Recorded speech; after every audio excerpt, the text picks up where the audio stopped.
Hai, Assalamualaikum warahmatullahi wabarakatuh. Perkenalkan, nama saya Kiki, mahasiswa alih jenjang dengan program studi S1 Farmasi Universitas Megarizky Makassar. Nah, di sini untuk memenuhi tugas kimia klinik saya, maka saya akan memaparkan materi tentang spesimen darah.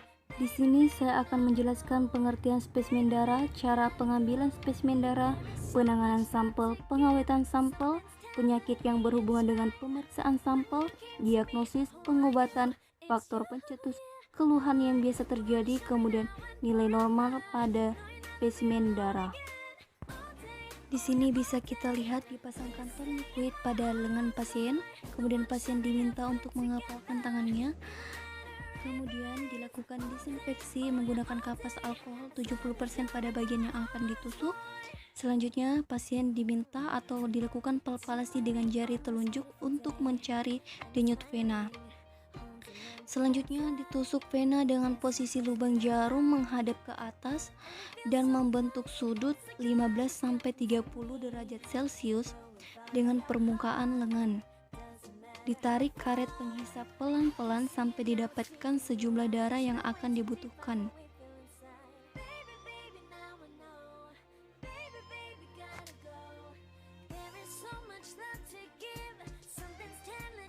Kemudian dilepaskan tourniquet dan pasien diminta membuka kepalan tangannya.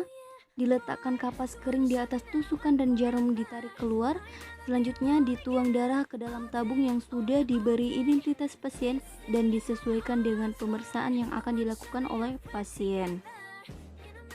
Cara pengambilan pada darah arteri: pertama, siapkan alat dan bahan. Kemudian pastikan arteri yang akan disuntik atau tentukan daerah yang akan diambil darahnya. Selanjutnya, lakukan tindakan disinfektan alkohol 70%. Kemudian pastikan alat dan bahan yang akan digunakan aman dan tidak expire. Posisi mata jarum menghadap keluar atau tegak lurus seperti ini. Selanjutnya, setelah darah masuk ke dalam spuit, tarik spuit secara perlahan-lahan. Setelah darah cukup, cabut spuit secara perlahan, kemudian lakukan kembali tindakan disinfektan menggunakan alkohol 70% dan setelah itu tutup dengan menggunakan plaster tadi. Cara pengambilan darah kapiler: pertama, cuci tangan terlebih dahulu dengan bersih. Kemudian siapkan alat dan bahan berupa lancet plain, blood lancet, pipa kapiler, kapas alkohol, kapas kering, dan handspoon. Salah satu hal yang penting dalam proses pengambilan darah adalah mencocokkan identitas pasien dengan pemeriksaan lab. Kemudian tanyakan identitas pasien seperti nama, alamat, nomor HP, tempat tanggal lahir pasien. Kemudian konfirmasi keadaan pasien seperti alergi dan puasa. Setelah itu jelaskan prosedur-prosedur yang akan dilakukan dalam pengambilan darah. Selanjutnya gunakan handscoon.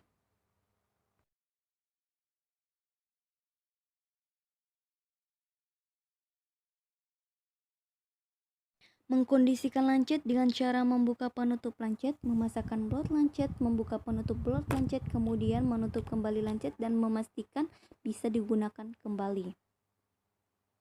Kemudian memilih jari yang akan ditusuk dan melipat jari yang lainnya. Selanjutnya memijit lembut lokasi penusukan dan bersihkan lokasi penusukan dengan kapas alkohol.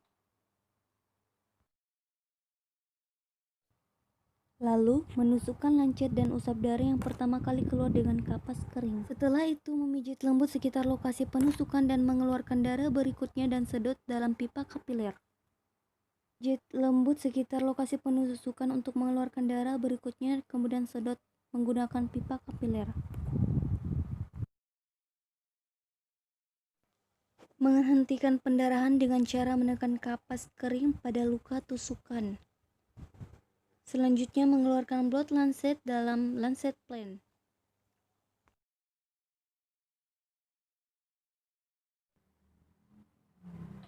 Kemudian membuang blood set ke dalam safety box dan jangan lupa mengucapkan terima kasih. Kemudian penanganan sampel. Darah yang diambil ditampung ke dalam tabung dengan tutup yang berwarna sesuai dengan jenis pemeriksaan yang akan dilakukan. Ada yang tidak mengandung antikoagulan dan ada yang mengandung antikoagulan. Darah yang dimasukkan ke dalam tabung berisi antikoagulan kemudian dihomogenkan dengan cara membolak-balikan tabung kira-kira 10-12 kali secara perlahan. Nah, penanganan inilah bertujuan agar menghindari kesalahan-kesalahan dalam pengambilan sampel pada laboratorium. Kemudian pengawetan pada sampel.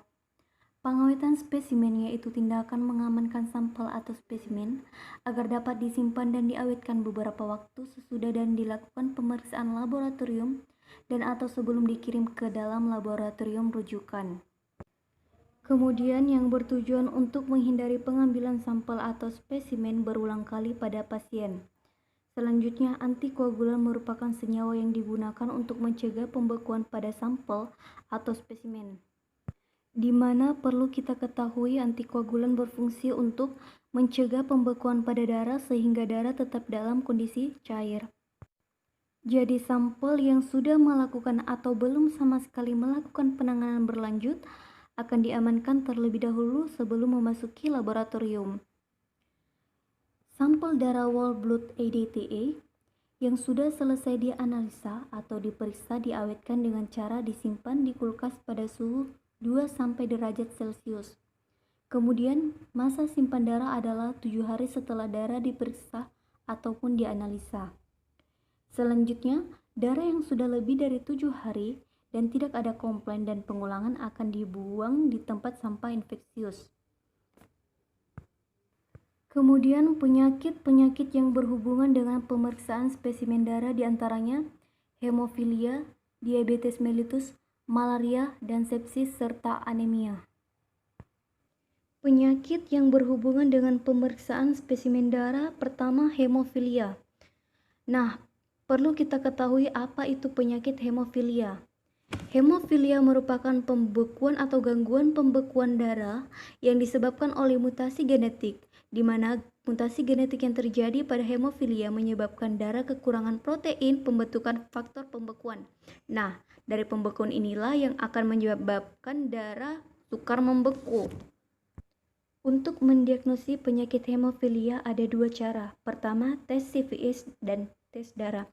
Nah, di sini tes CVS atau chorionic villus sampling merupakan pengambilan sampel dari plasenta untuk melihat apakah janin mengalami hemofilia, di mana tes ini biasanya dilakukan pada minggu ke-11 hingga minggu ke-14 pada masa kehamilan. Adapun tujuannya untuk mendeteksi agar kelainan genetik yang menyebabkan hemofilia, di mana tes ini dilakukan untuk mengetahui apakah seseorang pembawa atau karier hemofilia. Kemudian untuk tes darah. Tujuannya dilakukan untuk mengetahui jumlah sel darah secara lengkap. Selain itu juga dilakukan untuk mendeteksi fungsi dan kerja faktor pembekuan darah melalui pemeriksaan PT atau prothrombin time. Selain itu juga akan melakukan pemeriksaan untuk mengetahui jumlah dan menentukan derajat keparahan hemofilia. Kemudian untuk pengobatannya dibedakan menjadi 2, ada yang hemofilia A dan ada hemofilia B. Untuk pengobatan hemofilia A, suntikan obat oktokok alfa, yaitu faktor pembekuan 8 yang diberikan tiap 40 jam sekali, yang memiliki efek samping yang mungkin timbul adalah terasa gatal pada area kulit yang disuntik, kemudian muncul ruam kemerahan dan terasa sakit. Kemudian hemofilia B. Diberikan suntikan obat nonarkok alfa yaitu faktor pembekuan 9 yang diberikan rutin 2 kali seminggu. Efek samping obat ini antara lain sakit kepala, mual muntah, rasa tidak nyaman dan bengkak pada area tempat yang disuntikan. Sebelumnya perlu kita ketahui perbedaan dari oktokok alfa dan nonarkok alfa. Oktokok alfa yaitu konsentrat pengganti faktor pembekuan 8 yang dimana tubuh kekurangan faktor pembekuan darah yang diakibatkan oleh mutasi genetik. Kemudian nonarkok alfa yaitu konsentrat pengganti faktor pembekuan 9 yang dimana dibutuhkan oleh pengidap hemofilia B. Adapun faktor pencetus penyakit hemofilia antara lain penyakit keturunan, kondisi kehamilan tertentu, kondisi autoimun, kanker, dan sekresi sklerosis multiple. Kemudian keluhan-keluhan yang biasa terjadi antara lain mimisan yang berlangsung lama, pendarahan pada luka yang membutuhkan waktu lama, pendarahan pada gusi yang berlangsung lama, mudah memar pada kulit, otot yang mudah bengkak dan terasa lunak, selanjutnya rasa sakit dan kaku di antara atau di daerah sekitar sendi seperti siku akibat pendarahan di dalam tubuh atau pendarahan internal. Selanjutnya, penyakit yang berhubungan dengan pemeriksaan spesimen darah yaitu malaria. Malaria merupakan infeksi menular yang menyebabkan atau yang menyebar melalui gigitan nyamuk, di mana gigitan nyamuk tersebut menyebabkan parasit masuk ke dalam tubuh manusia. Nah, parasit inilah yang akan menetap di organ hati sebelum siap menyerang ke sel darah merah. Parasit ini bernama Plasmodium. Ada dua bentuk cara untuk mendiagnosis penyakit malaria. Pertama, RDT atau Rapid Diagnosis Test, kemudian yang kedua, tes serologi. Di mana RDT atau Rapid Diagnosis Test bertujuan untuk mendeteksi parasit penyebab malaria dan mengetahui jenis malarianya. Adapun malaria yang dimaksud pertama, malaria falciparum, kemudian malaria oval, kemudian malaria knowles. Nah, malaria falciparum atau malaria paling berbahaya karena disertai dengan komplikasi. Kemudian malaria oval atau malaria yang disebabkan oleh parasit Plasmodium dan gejalanya yang ditimbulkan tidak begitu parah. Kemudian malaria knowles atau malaria yang dapat berkembang dengan cepat menjadi parah maupun gejala awalnya ringan. Kemudian ada beberapa faktor pencetusnya, diantaranya faktor lingkungan, kemudian faktor host atau manusia dan nyamuk. Pada lingkungan yang banyak genangan air lebih disukai nyamuk pembawa parasit malaria, sehingga mudah berkembang biak.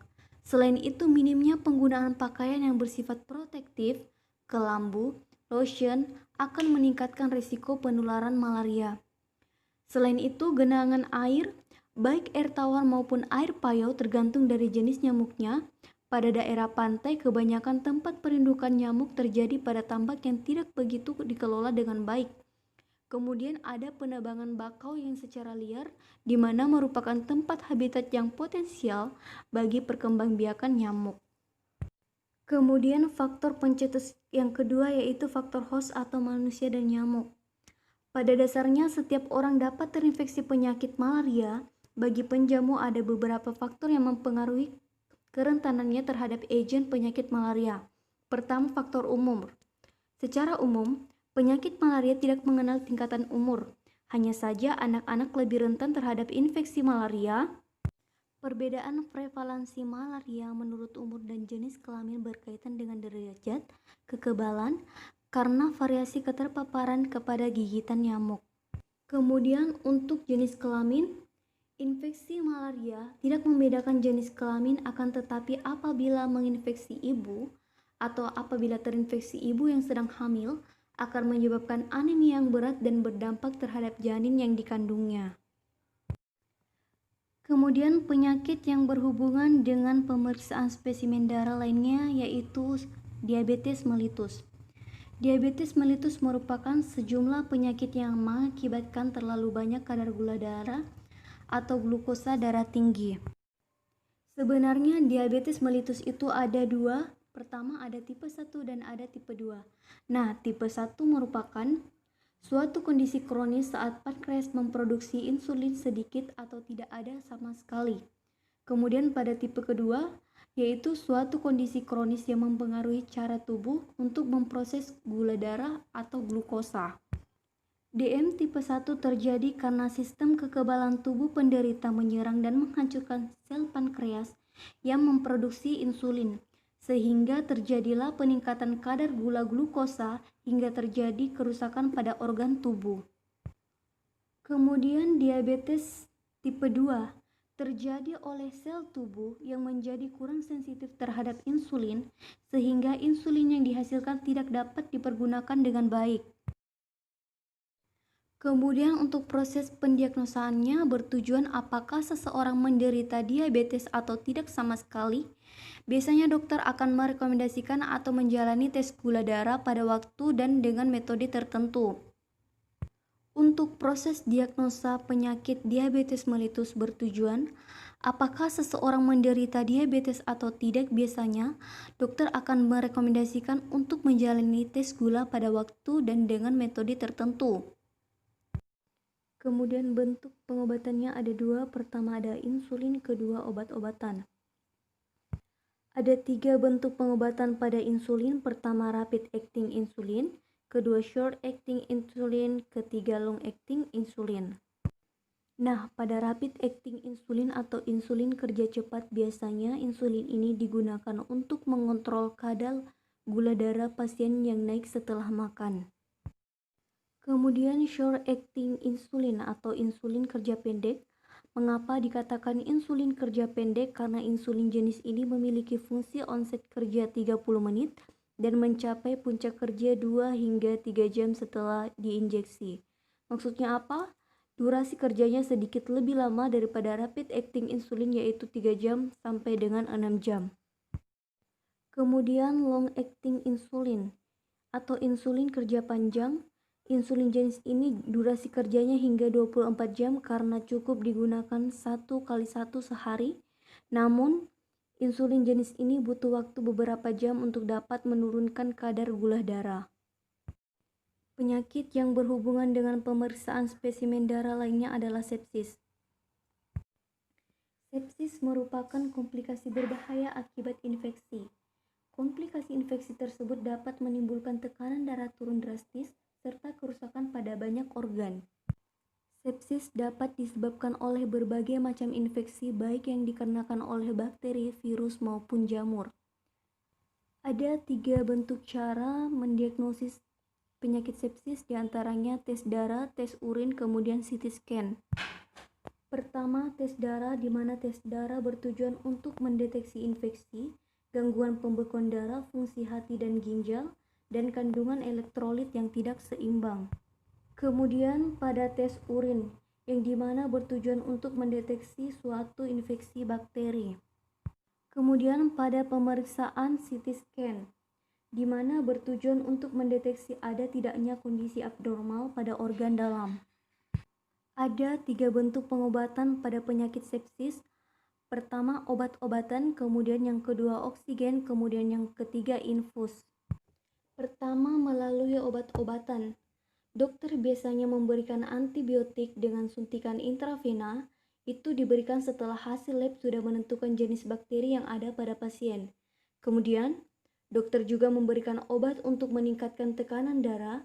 Obat ini mendorong otot untuk memompa darah ke seluruh tubuh dan mengencangkan darah. Kemudian pada pemberian oksigen. Pada pasien yang sudah mengalami gangguan pernafasan, aliran oksigen akan terganggu, maka itu perlu dipasangkan alat bantu pernafasan. Selain itu juga, jika kadar oksigen dalam darah terhitung rendah, maka dokter akan memberikan suplai selang atau alat bantu pernafasan. Selanjutnya pada pengobatan infus. Infus biasanya diberikan untuk mencegah dehidrasi dan menjaga fungsi ginjal. Dengan begitu, dokter akan memantau kondisi ginjal dengan memeriksa volume urin pasien. Kemudian faktor-faktor pencetus penyakit sepsis, pertama paru-paru basah, infeksi saluran kemih, infeksi saluran pencernaan, infeksi bakteri aliran darah, wanita hamil, dan orang yang mengalami cedera fisik seperti patah tulang, luka sayat, luka tusuk. Kemudian keluhan-keluhan yang biasa terjadi, pertama seluruh tubuh tekanan darah rendah, demam gemetar, kelelahan, kulit memerah, pusing, dan suhu tubuh rendah. Kemudian pada kognitif, kebingungan mental dan tingkat kesadaran berubah, pernafasan, nafas cepat atau nafas pendek dan juga umum, denyut jantung cepat, disfungsi organ mengantuk, penurunan kesadaran, perubahan warna kulit, dan produksi air seni tidak cukup.